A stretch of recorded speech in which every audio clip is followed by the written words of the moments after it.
Coming up, Broadway icon Donna McKechnie on the 50th anniversary of A Chorus Line. A 5, 6, 7, The legacy of Michael Bennett, her life on the stage, and the defining role that earned her a Tony Award. Later in the show, Chess, a favorite cult musical, returns to Broadway after nearly 4 decades. Our expert panel is here to unpack the fanaticism behind one of Broadway's most polarizing musicals.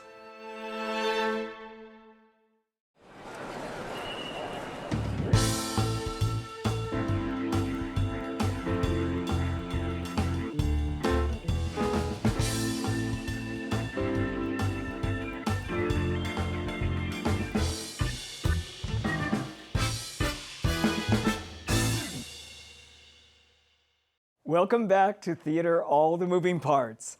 I'm Patrick Pacheco. A Chorus Line, the groundbreaking musical about Broadway dancers, turns 50 this year. Donna McKechnie created the role of Cassie, a dancer whose star had risen out of the chorus and is now begging to go back, just hoping to work again. Her poignant plea is that of every dancer. Give me somebody to dance for. Give me somebody to show. We sat down with Donna, who has lived this story both on stage and off, to talk about the role of Cassie and to reflect on her amazing career in the theater.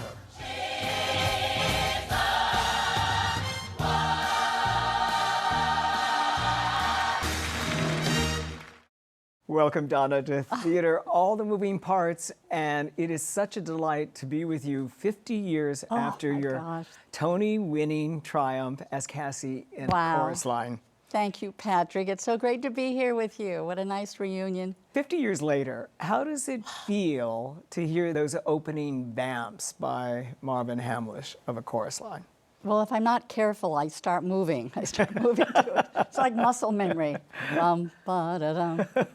You captured the experience of A Chorus Line in your memoir, Time Steps, and the subtitle was My Musical Comedy Life.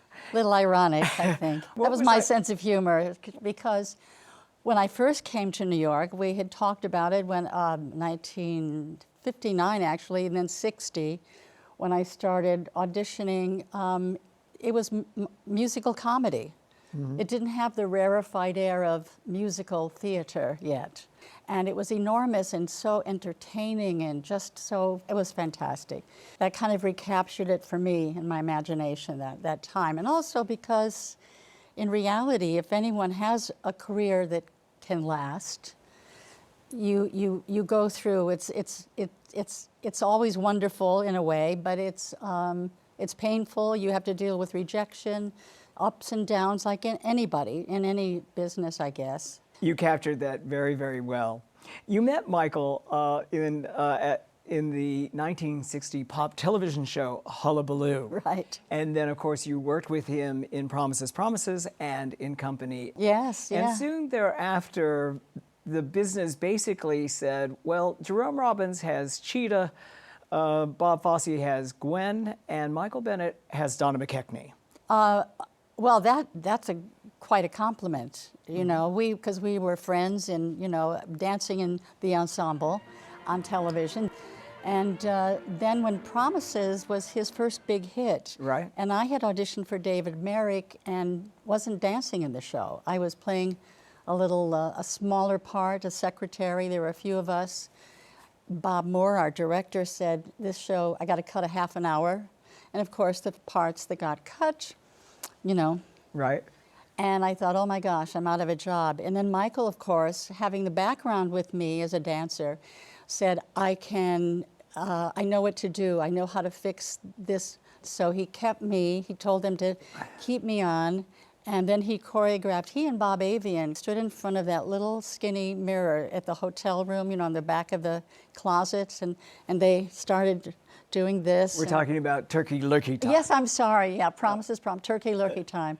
And they came in and, you know, and it was sensational. It's Turkey Lurkey time. He's really home to stay, never want to roam. Let us make a wish, and may all our wishes come true.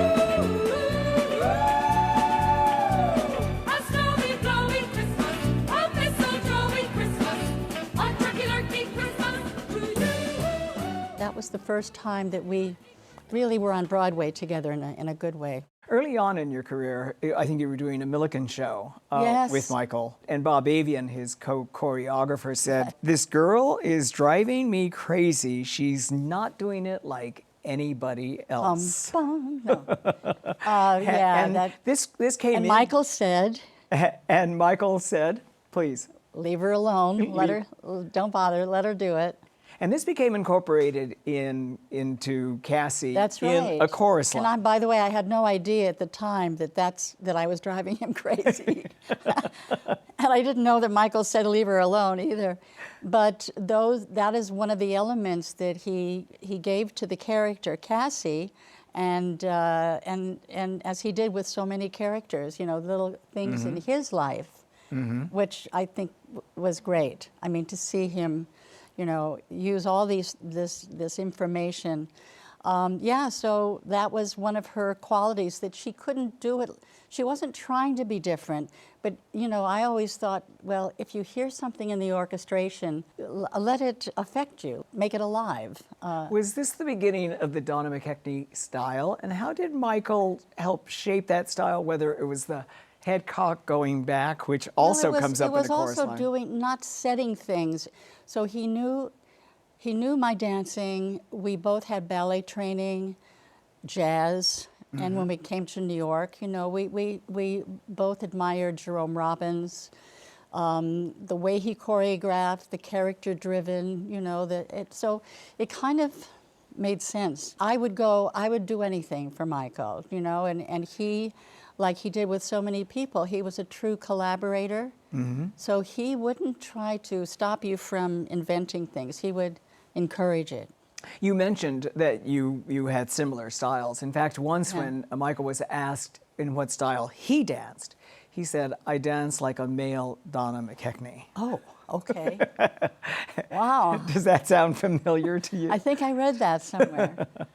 Wow, that's good research.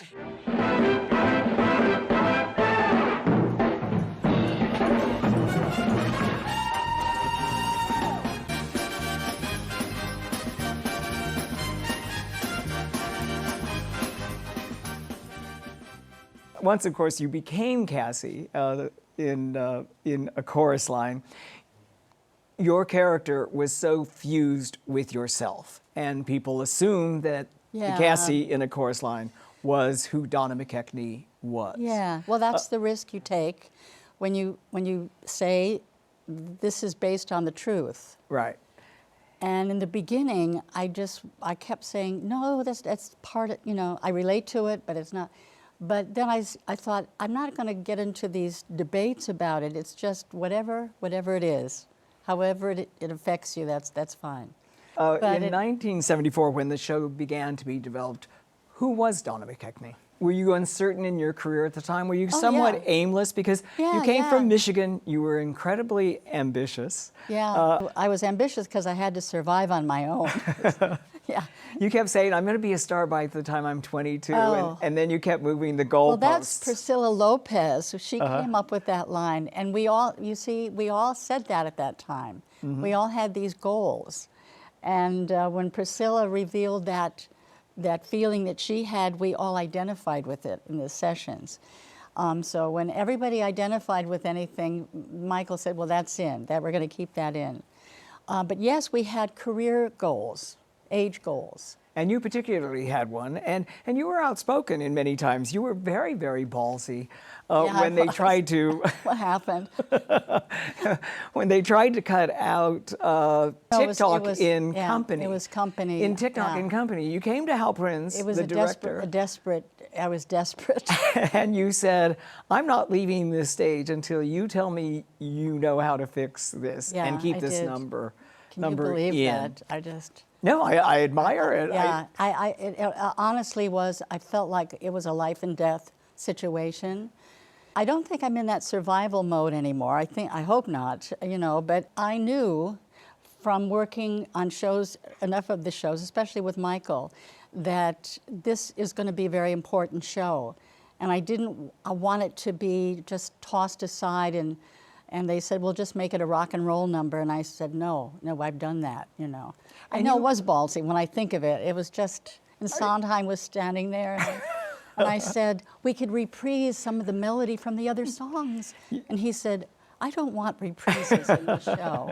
And I went, well, it's not a lyric reprise, it's a musical reprise. I mean, I kept going. I couldn't stop until Hal said, get upstairs, it's half hour, go get your makeup on. I said, I'm not leaving until you tell me you'll fix it. And he said, okay, I'll fix it, I'll go. And of course, you brought all these experiences to Cassie.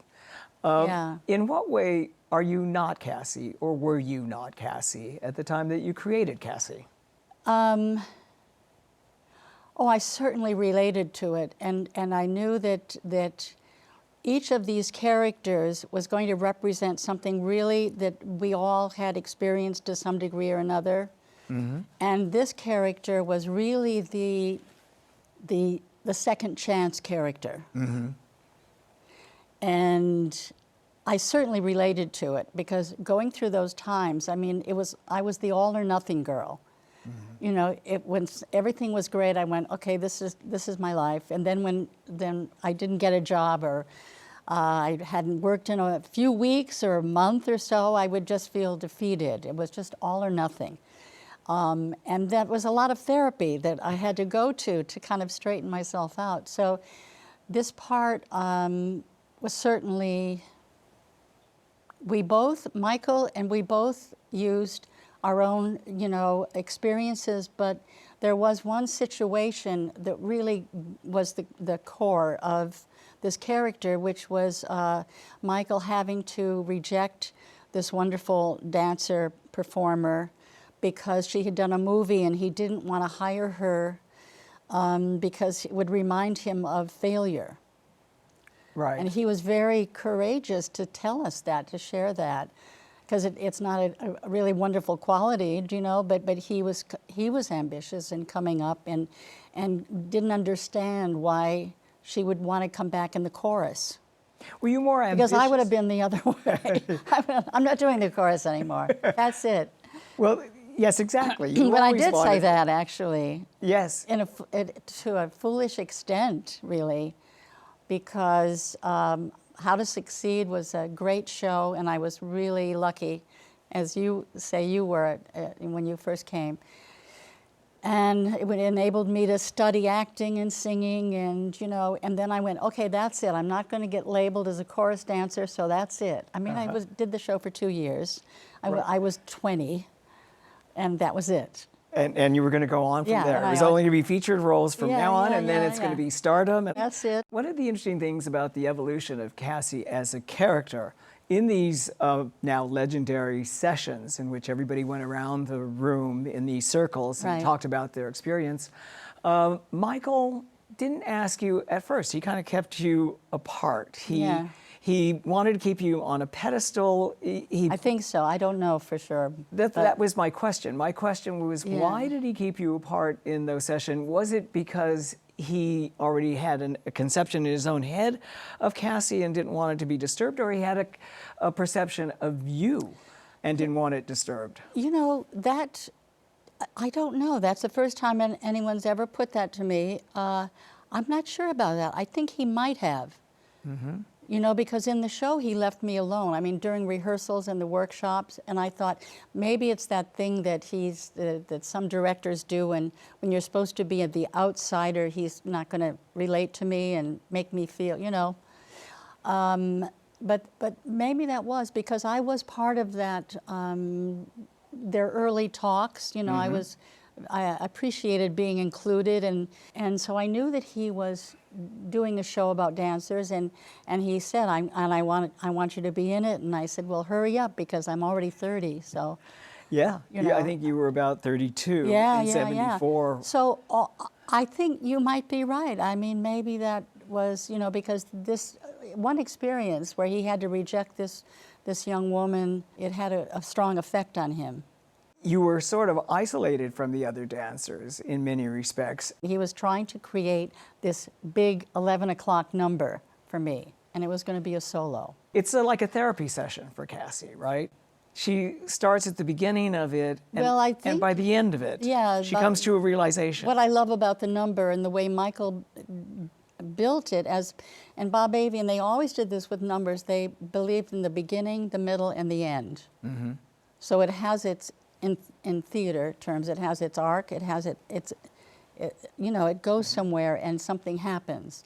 And as the character was written, because you get it all from the writing, my view of her was that she was this fractured, not whole person, that she was like, lost her spirit, her dancer spirit certainly, but her life, she was like defeated and coming back to the point where, as the scene evolves into music, she's begging to that point because she needs to have a job, and she knows that when she came, she wasn't sure how he would react, but of course he would help her out eventually. Look, I haven't worked in 2 years, not really. And there's nothing left for me to do, so I'm putting myself on the line. Yes, I'm putting myself on your line. I don't want to wait on tables. And what I really don't want to do is teach other people how to do what I should be doing myself. God, I'm a dancer. A dancer dances. She starts as this fragmented person, and then through the desire and to see herself in the mirror. That's why when I train other dancers, it's a discovery. You see yourself, and Michael, he likened it to when you go into a studio and you haven't danced in a while, and you try something, and you look in the mirror and you see yourself, and then you try it again, and then you try it again, and then you make it bigger and you make it better. And that's why so many of the steps are choreographed. They're very repetitive. And by the end of it, by the circle, and by the end, she has found her spirit, but also she's reclaimed her life in a way. So when he starts the scene again, or she starts the scene again, she's more solid in a stronger place. What you just described, Donna, it strikes me as if though that's your life in many ways. When I was asking you at the beginning, who were you? At the beginning of this grand experiment, it seemed to me that you were somewhat fragmented, and you were kind of searching for a whole. That's right. And it seems that what you just described was you. Yes, yes. Yeah. And I mean, even though I knew what I wanted to do in life, but it was not, I didn't know where to turn, where to go. And you turned to Michael. Yeah. And then, of course, we all did. Anybody who had worked with him, yeah. You turned to him in a different way. Yeah. You married him, and you had this relationship. That's different, yeah. That's very different. And you had this relationship in which you acknowledged, well, look, I adore this person. I love this person. I can't love him in the way that I really want to love him. He's gay or he's bisexual, and there's also something going on in his life, and there's stuff that's going on in my life. And with the tremendous success of A Chorus Line, then you, as you put it in your book, things spun out of control. Mm-hmm. How did they spin out of control? It was when you're doing 8 shows a week and you're trying to be grounded, and there's what I called it the chorus line fever. Mm-hmm. And it was so hard for him also, the demands and to be to find that reality, of what the practical application of each day. And it was very heady stuff, but it was really difficult. And I felt very lucky that I had 8 shows a week. How did you handle it? Did you just run for cover in a way, or did you find a sanctuary in Michael? Did you find a safe place in Michael? Yes, to a degree, but not even that. I knew that I had to, my brain is like, you opened a file and it's like, there's so many things. No, I felt that it was, that I had to maintain my own self. Mm-hmm. I had to, because I was losing myself in this and taking care of everybody else. And it was hard for him. He was flying here, flying there, opening companies here. And I think that our friendship was important, and it was the most important part of our relationship, and the most painful part. To end a marriage like that is that I lost a friend for a time. And the marriages happen and they work out or they don't, and you hope that they do. But to lose a friend, and that was a very painful thing. It seems in the aftermath of the success of A Chorus Line that it suddenly became performative, that somehow you ended up in the back of a limousine in a sable coat, Hey. in a chauffeur-driven limousine as Mrs. Michael Bennett. Yeah, how no, did it wasn't me. That certainly wasn't me. I know there was an affect like that, but it never suited me. It never was me. Yeah, I mean, you were But it was Michael's need. How can I put this? That he needed to. He was so eager to have that success, and he did it because he loved theater and he loved his talent, and he loved to create. But all of the other stuff that went with it was really not something, and it's something he grew out of also. But at the time, it was very heady. It was part of, I suppose, that you marry your leading lady. It really Yeah. goes back to the icons of Broadway's yesteryear Yeah. in terms of the producer director or the director choreographer I think there marrying might, his leading yes, lady, whether yeah. it's Bob Fosse marrying Gwen Verdon or Right. Yeah. anybody else. That it seemed a role that was sort of forced upon you. Well, I was in- shocked when he proposed, but that's another book maybe. In the book, you're very honest about Yeah. going back and forth. Because at the time, even just the Tony Awards, for example, in the book you describe the fact, well, I guess I'm going to go to the Tony Awards with Ken Howard, who you had had an Yes. on-again, Yeah. off-again love relationship, the actor Ken Howard. And Bjork says to you, who's absolutely instrumental to the show, and Yes. to you, and to Michael, Bjork says, you've got to go with Michael. You're Broadway's sweethearts. That's so right. Yeah. you're thrust into this role, and you kind of think, okay, Ken, I'm not going with you. I'm going to go with Michael, because that's what I mean about the performative Yes, aspect I of see it. what you mean. Yes, that was very much our world. Yeah, that was very much And to what compelling. extent did you collude in it and meet it halfway because you felt, okay, this is a role, even though I don't, I'm not that woman in the sable coat. I was confused, but I remember feeling.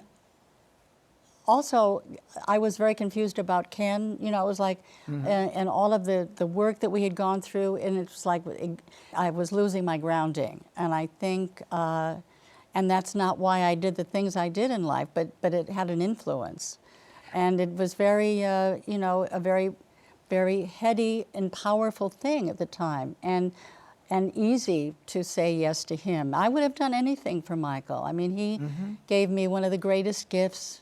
And my whole life was theater and dancing, and he gave me the greatest gift. And as you said at the beginning, what sort of grounded you was the dance. It always Yeah. came back to the dance. After A Chorus Line, you went through tremendous crisis. You had rheumatoid arthritis. You were told you probably Right. could barely walk, much less ever dance again. Through alternate remedies, you were able to regain your strength. You came back to A Chorus Line 10 years later, Yeah, 12 10 years years later, at 45. Yeah. You went in for 8 weeks. You stayed for Yes. 8 months. Yeah. When it came to singing The Music and the Mirror 10 years, 12 years later, how could you sing it differently? How could you play that moment differently from all the experience you had? Maybe that girl that was fractured and then became whole. I was much more. I had gone through a lot of therapy. This was triggered by what I call the litany of loss, the stress-related diseases. They say, some buy that and some don't. But there was my experience that I thought, well, I can always do the drugs, but I need to find alternative ways. And so one of the ways which I found very helpful was to go to therapy. It wasn't new to me. But I really kind of focused on the why of things. Why is this happening? What do I have to, and it was very helpful. So when I was out in LA living, in a nice house and getting TV jobs here and there, and Björk called me and said, I'm doing a tour, and we're going, and I said, gee, I haven't danced in a long time, and she said, well, I'll give you 3 months, and she hung up the phone, and so I thought, yeah, I've got to do this. I've got to get back to what I do, what I love, especially. And that was the beginning. We did a tour of Tokyo and Paris, and it was just great, a great company. And then Joe Papp called because he knew that I was dancing again and invited me back, which was fantastic, because then everything started again. Mm-hmm. My life became everything I wanted it to be. Bob Fosse saw the show and invited me to do Sweet Charity. His last production of Sweet Charity, and it was just, and Michael was there, Yeah. and it was like nothing personal was ever discussed. I wish it had been more, but it didn't need to be, because there was that connection that we originally had. In other words, there was a friendship that was reclaimed that was really important to me and to him, I think. That sounds like such a wonderful moment in your life of reclamation, as you said, and redemption, particularly after the bitter breakup with Michael. We have to wrap up, Donna, but in a chorus line, Zach says to Cassie, "You're special," and Cassie says, looking at the chorus line, "No, he's special, she's special. We're all special. We're all special." We're all special. And the next line is? Tell us. We want to hear it from you. I want to do what I love as much as I can and as long as I can. I'll take chorus if you'll take me. But every time I said, I want to do as much as I can and as long as I can, even then I went, oh, this is great. I love saying this. This feels good. Your last lines to Michael, you had been cast, you had come back to a chorus line, you were given a sublet, and Michael went to see the sublet. And he dropped me off. He dropped you off. Car, right. And the last words he said to you is, we like it? Yeah. And you said, we like it. Yeah. You were talking about the sublet, but do you kind of think you were talking about your own relationship with him? It's okay. It's like saying it's okay. It's okay. It's all okay. And then moments before Bob Fosse died, he gathered the cast of Sweet Charity together. I mean, literally moments before he died, he gathered the cast of Sweet Charity together and said, you know what, let me give you some advice. Don't compete with each other. Just do your personal best. He talked to us like a father, not as a director. He talked to us like a director also. But that was the thing that I always mentioned, the things he said. Save your money. Wish I had listened to that. Don't compete with each other. Ask yourself when you get up in the morning, not just how can you become a better performer, but how can you become a better person? What do you want to, what do you want to fix? What do you want to improve on? You know, he said, look at what you can do that's your strong points as an artist, as a person, and also what your mistakes are, what your weaknesses, what do you want to. It was just wonderful. Well, it sounds like you learned those lessons very well from some of the greats in the musical teachers, theater. Yeah. And I can't thank you enough for being with us. Thank you, Patrick. This is wonderful. Thank you. Still ahead, Chess returns to Broadway. That's next. In the great tradition of Cats and Les Mis comes Chess, the international smash hit musical. It's a spy thriller, but most of all, it's a love story. Welcome back. It's been nearly 4 decades since Chess last played Broadway. Now the musical by Tim Rice and the composers of ABBA is back in a starry revival slated for this fall. What makes Chess such a lightning rod for fans and creatives alike? We've assembled a panel of experts to find out, featuring Michael Riedel, author of Singular Sensation, Ruthie Fierberg, editor of Broadway News, and Matt Koplik, host of the podcast Broadway Breakdown. Welcome, Matt. Welcome, Ruthie. And Michael Riedel is back, and Still we got alive. him. And still alive. Death are greatly exaggerated. And Chess is back since the disastrous flop on Broadway in 1988. There have been countless productions all over the world with different directors, different books, different revisions of different books, and countless concert versions. And there's been an unstated sort of aim, which is to finally get Chess right. It's had this reputation as a troubled musical. What do you think is behind the mania to finally fix Chess? Matt? I think you look at shows like Chess or Candide or Merrily We Roll Along, and there's so much potential there. People have this chemical reaction to the music first, and they can just sort of see how it could work storytelling-wise or production-wise. And that unrealized potential becomes almost like an obsession for people. And that's sort of what's kept that alive, as well as shows like Candide and Merrily and Carrie and Mac and Mabel. I think because shows like Candide and Merrily have sort of found a sense of closure in theater history, maybe they haven't been totally fixed, but they've gotten improvements. Chess never really has had that. And I think 40 years now at this point since the album, almost 40 years. That's a lot of time for people to be passionate about trying to fix something. So until it's realized better, I think people are just going to keep pursuing it. You mentioned the score, of course, and that's been true since 1984. It was released as a concept album first, in the way that Jesus Christ Superstar was, and Evita's. And All it Tim was Rice. a double disc, and immediately hit songs came out of that double disc album. Ruthie?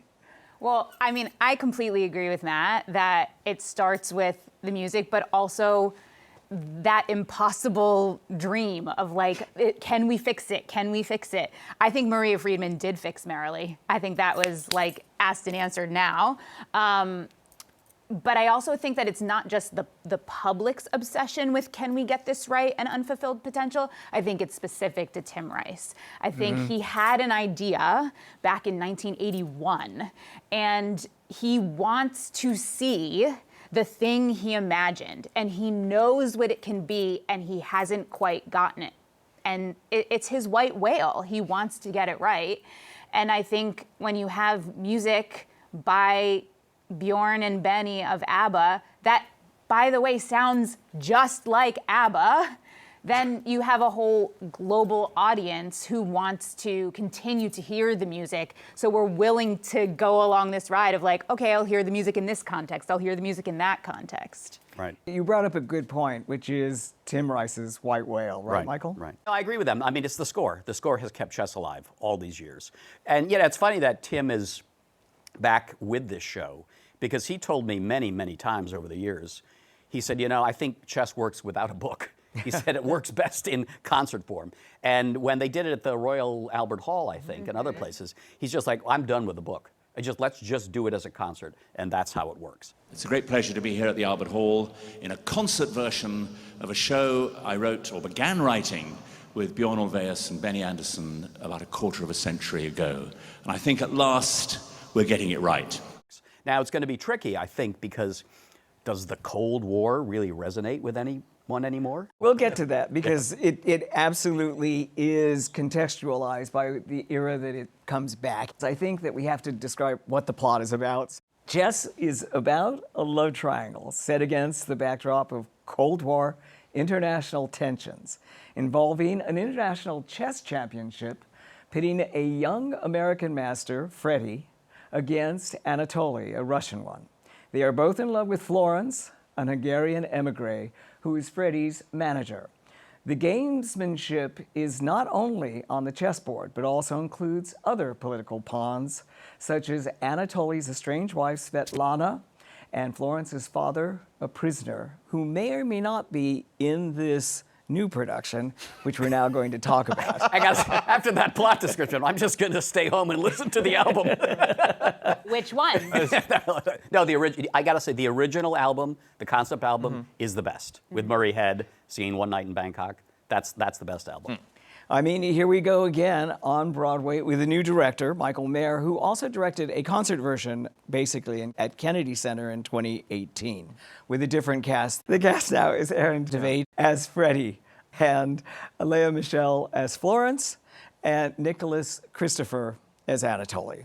And do we have any idea who might be playing Svetlana? Saleha Pfeiffer was rumored at one point. She did a workshop of it, I think. And She did the Entertainment Community Fund benefit concert in 2022. And that was with Lena Hall as Florence. Lena Hall as Florence, yeah. Rabin Karamloo as So- Anatoly, and Darren Criss as Freddie. Exactly. So there would be were rumors the that she only could.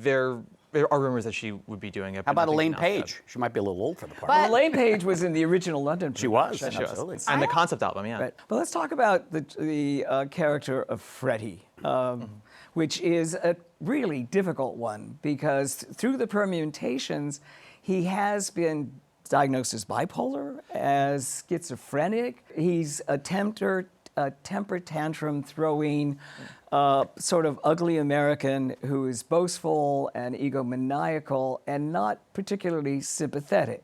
Aaron Tveit, who won the Tony for Moulin Rouge, is now playing him. What assets does Aaron bring to the role? Ruthie. I think that he can make a lot of roles sympathetic, first of all. I think that he has a lot of charm to him. But I also think it's interesting to me that people call Chess a rock musical, because I really think that that's more of a reflection of listening to Murray Head or Adam Pascal and the tone in their voices than the music itself. Just in case she said.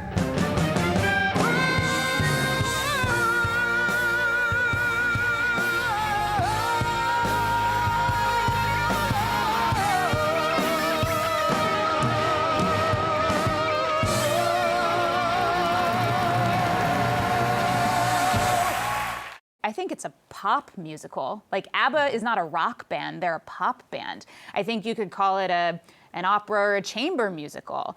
But I think that if you're looking for someone to sing pop, I mean, hello, winning the Tony for Moulin Rouge, he sang 77 pop songs. He's going to sound incredible. And that upper range of his, Don't deceive me, and please believe me when I sing I love you.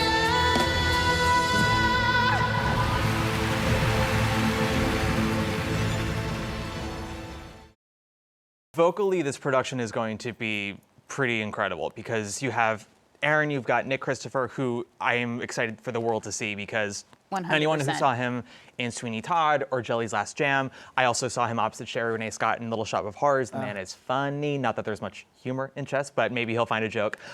Anything's possible these days. And then Leah, who's an incredible vocalist. Musically, it's going to be great. The thing about Freddie is he's not sympathetic, nor do I think he's necessarily meant to be. With this current book, it's been said that they now have given him a diagnosis of possibly borderline personality disorder, and it keeps fluctuating, and who knows what it's going to be come November. But Pity the Child has always meant to be the song that gives him nuance. And I think that what people misunderstand about characters like Freddie and songs like Pity the Child, which is him talking about his childhood trauma does not exempt you, it explains you. And so that Absolutely. Yeah, and so with Freddie, we don't have to like him, I was but we going to have say, to it's watch also not necessary Yeah. to like every single person on the stage. I never go for these, every character has to be likable. I totally agree. Some of the most interesting characters are reprehensible in many ways in theater. I do think, though, in the original incarnation of Chess, the problem with Freddie was, and remember, it was put together by Tim, an Englishman, and the Swedes, Benny and Bjorn, as we call them. And Our good friends. It was a caricature of the ugly American, and it was done too broadly. So it's good, I think, that they go back and they sand off some of that a little bit and give him some depth. You just don't want to see the ugly American that nobody likes at all. The sympathy lies with Florence, and Lea Michele is Florence, and also Nicholas, as Anatoly. Lea Michele certainly proved that she's a draw in Funny Girl. Yeah, You think she'll absolutely. be a draw in this, Michael? Yeah, no, I think so. It's funny. I met her Spring Awakening with Jonathan Groff, right? They were on Spring Awakening. And I remember going to Bar Centrale with them. I think I was doing an interview with them. And I said, "Can I get you guys a drink?" And she said, "I'll have a Coke." I said, "You want something else?" She said, "I'm 15. Yeah, she was a little older than 15, but yes, she was not yet 21. That cast of Spring Awakening is the best cast I've ever seen Yeah. in Broadway history. All those young people. And directed by Michael Mayer, right? Yeah. Like, I think Yeah. the relationship with Michael Mayer is kind of can't be ignored, right? Michael Mayer directed her in Spring Awakening. Michael Mayer directed her in Funny Girl. Michael Mayer is directing this. And so I think there's a chemistry there between actor and director that perhaps brings out the best in her, and she brings out the best in what he can do for a company as well. And Michael Mayer directed Nicholas in Little Shop of Horrors. Yes, which he you did. saw Yes, I think as Aaron's well. the only one who doesn't have previous ties to Mayer. What do you think about Michael Mayer as the director of this? What makes him right to... I think you put your finger on it. I think there is definitely a connection, a chemistry between him and Leah Michelle, no question about it. And Michael's proven himself to be a fine director of musicals. I mean, what was it, American Idiot that he directed? That was really terrific. So. I was going to say, I think he knows what to do when something is music forward, right? Like Spring Awakening was an original score, but extremely music forward. American Idiot, based on a rock album, extremely music forward.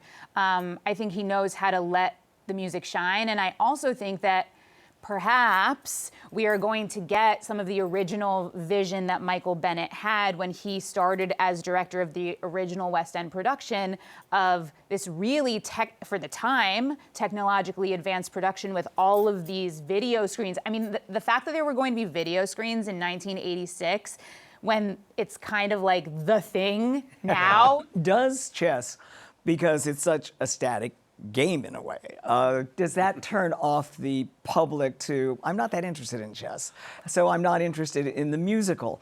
Will the technological advances be able to make it a lot more kinetic and a lot more dynamic in its storytelling? We'll see. Yeah, so you won't know till you see it. But you know, the Michael Bennett production, very few people around, by the way, who really understood Michael's concept of it, because Michael didn't get very far with it.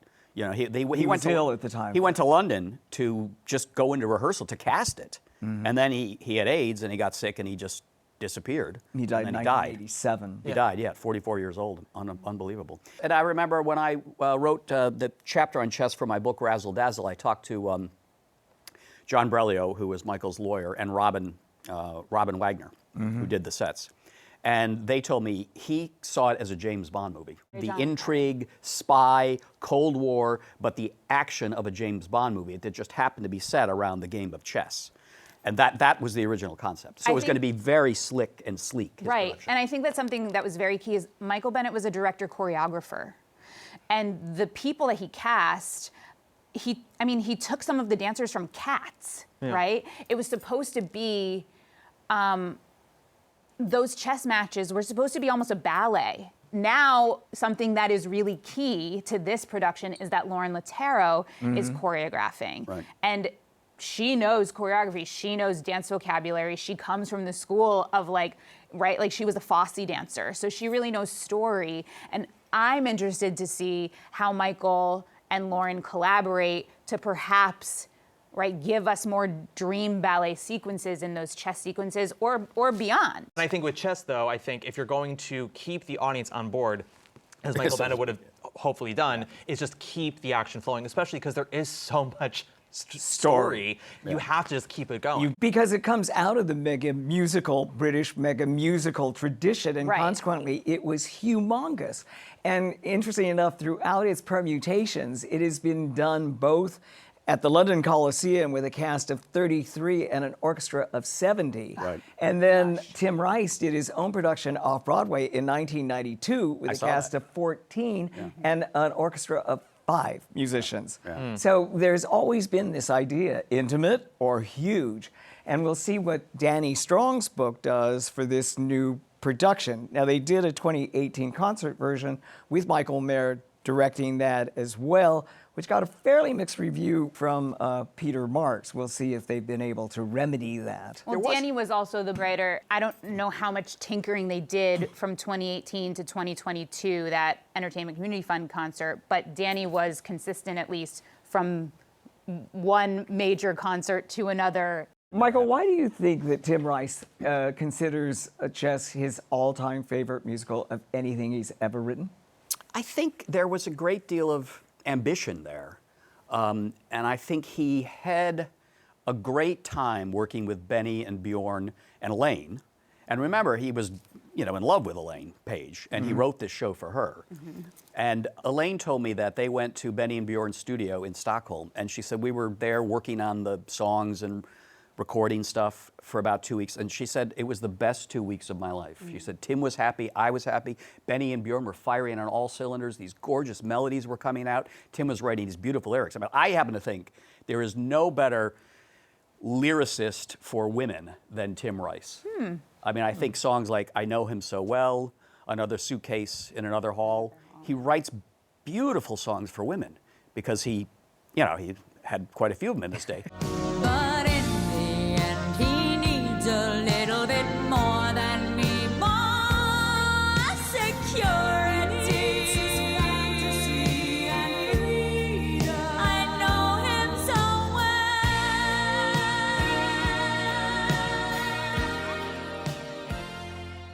I Know Him So Well is such a great song about a woman who loves a man that she can't really be with. Tim layers that into his songs.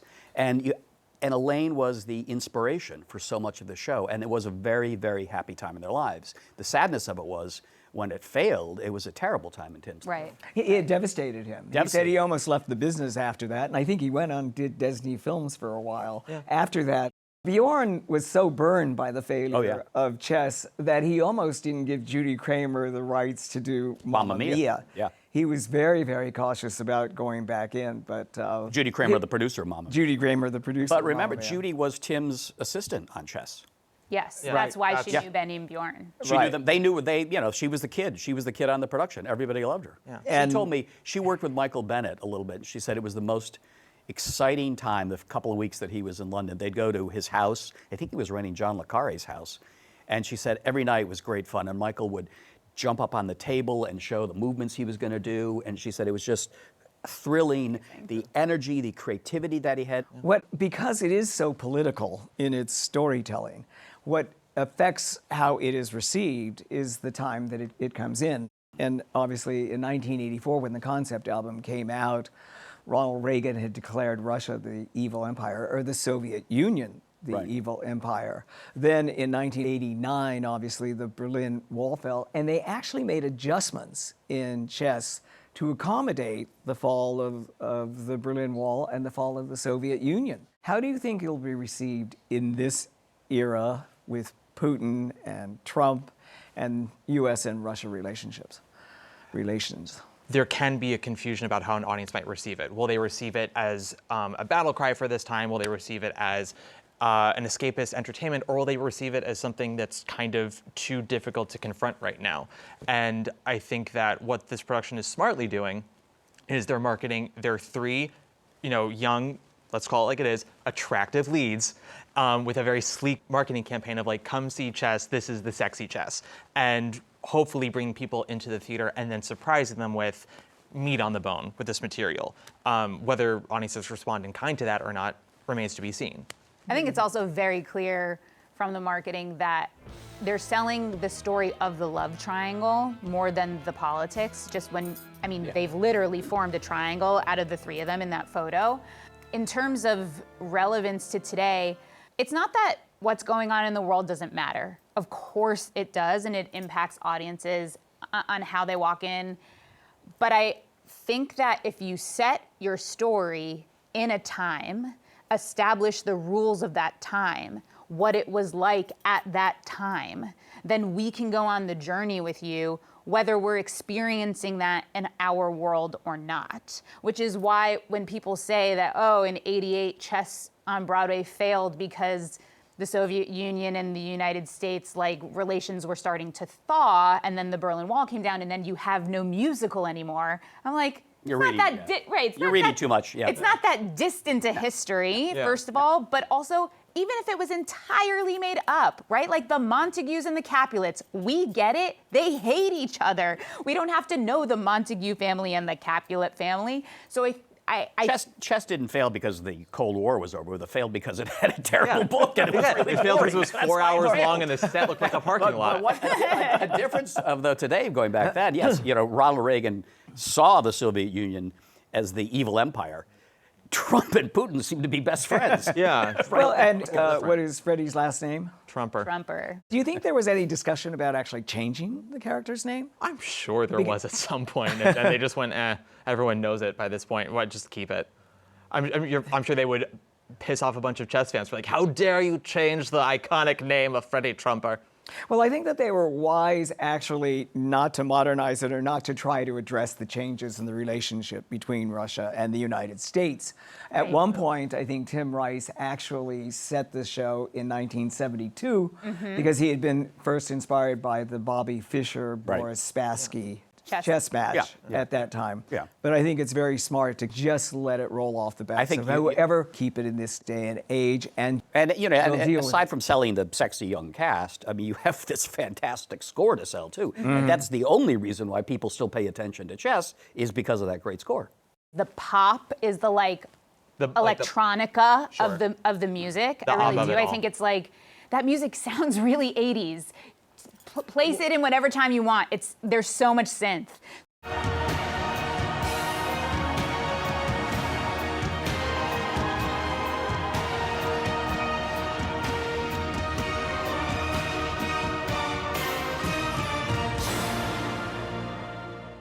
I'm going to be very curious to know what they do with the orchestrations, because you're right when you say if you listen I'm to the album, hoping for lushness. it's so 80s. I love it because it's my era. I love it, but I wonder if you really have to reconceive the orchestrations for this day and age. I mean, I think you ruin it if you take away. You got to have the too much of 80s that. kitsch. Well, and 80s it's a kitsch. million. That's what ABBA is. But it's also a million genres. It's not just It ABBA. is. It's ABBA. It's 80s. It's opera. It's Broadway. There's Will Smith era Fresh Prince of Bel-Air rap in there. Like it's every genre you could think of. I think is it's thrown more into Why that. don't we talking heads. why don't we but- break it down by song?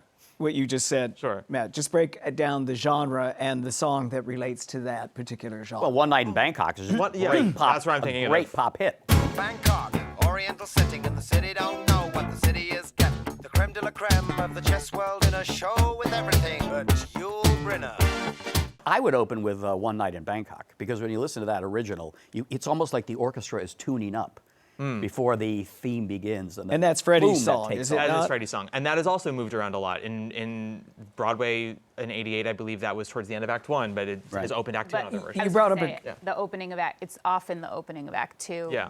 Do you think it's a bad sign that they keep moving the songs around? Yes. I just don't That's why the show understand hasn't how worked they ever. Right. I don't understand how you can move the songs around. It's not just I mean, even in an album, you have to have a rhythm and an arc and a story. When I started learning the history of Chess the musical, the story of Chess the musical, I said to myself, how does this make any sense that the songs are that flexible? Well, so- you can't have songs that are that flexible. They need to be more specific, and I wonder how much lyric rewriting is going on with Tim Rice back in Think the about room. Someone Else's Story, a song that was written for Florence for Judy Kuhn on Broadway, and then immediately afterwards they just give it to Svetlana. Someone else's story, someone else's life, and he could be mine. I don't see. In a lot of ways, it can make sense for Svetlana, but there are also people in the camp of thinking that that song makes no sense for Svetlana. And it is a wonderful song with great lyrics, but for a song that was written specifically for your protagonist, to then be able to just plop it out and give it to a secondary character, what does that say about the bones of your show and how specific you are with those character descriptions? Right. That's the challenge, and it's a big one. Yeah, the problem was the bones in the structure were never sound on Chess. Yeah. They weren't. But I have to say, Danny Strong, this will be his Broadway debut, but he's an excellent writer and comes from television. Well, the credits we know of, I shouldn't say comes from. His bigger credits are television. He's the co-creator of Empire, which some people call it a musical series because it was about the music industry, but also Dopesick, which had nothing to do with music, but was an unbelievable script. And in television, economy is the name of the game. So I think there's a lot of promise there with him as the writer to solidify who these characters are, to create a definitive arc of why this song belongs to this person and why it belongs here. you know. Organically. Yeah. Yes. We have to wrap up, but before we do, I want to ask you each of your favorite song from Chess and why. Briefly. I'd have to go with either I Know Him So Well or Someone Else's Story. I think I Know Him So Well because I think it's a beautiful duet. There's a really great YouTube clip of Elaine Page and Barbara Dixon, yeah. And the two of them, when they sing that song, I think it's one of Tim's most beautiful songs. I mean, I Know Him So Well is brilliant, and I grew up on that song. My mother used to be in a semi-professional cabaret group, and they sang. She and another woman sang that song. I love Someone Else's Story, but I also love Nobody's Side. The nerve to leave. Everybody's playing the game, but nobody's rules are the same. Nobody's on nobody's side. She's singing about herself, yeah, her actually, situation. about her situation of unappreciated as Freddie's second. You know, they call her the manager, but really she's his second, which is the same as like a coach / hitting partner. They're the person that makes you better. They have to be equal to you in talent in order to challenge the master. And she's just kind of a little like shrugged off to the side. It's Nobody's Side, without a doubt. That's the song that I first heard from Chess, and now that I know the score better, it is still the song I love the most. Florence, for me as a character, has the most dramatic. What people didn't realize for a while is that ABBA's music is very theatrical, and it is character-based. Operatic. It's interesting because that's what Tim said when he started working with Benny and Bjorn on Chess, that they had an innate theatrical sense in it. He was supposed to work with Andrew Lloyd Webber, but Andrew Lloyd Webber was then working on a little show called Phantoms. Cats. My favorite song is Anthem, and I think it's always stayed the barn-burning song that ends the first act. I don't think they've ever changed that, and I think it's always been Anatoly who sings it. It's always been Anatoly who sings it. My land's only borders lie around my heart.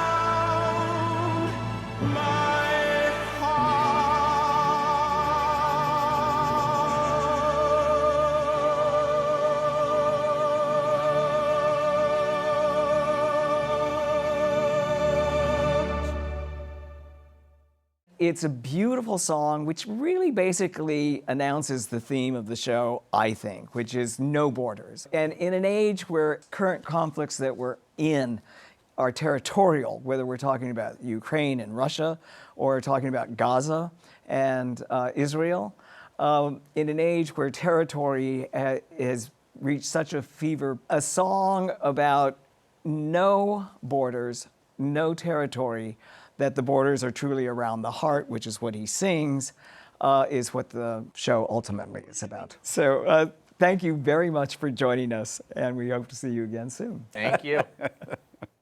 And thank you for joining us. We look forward to bringing you more fascinating conversations with creative talents who live and work only to astonish us.